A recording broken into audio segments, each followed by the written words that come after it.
কোথাও দেখেছো?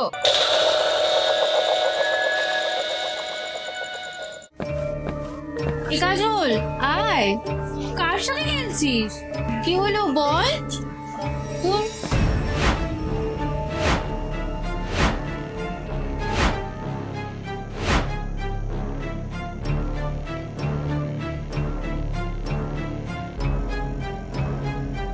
কি হলো একটু এদিকে শোনো।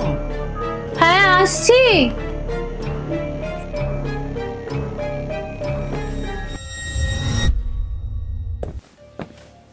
এই শোনো না কাজল। আরে শোনো শোনো শোনো, আমি অনেকদিন পর গ্রামে এসেছি তো, তাই অপু আমাকে ডাকছে।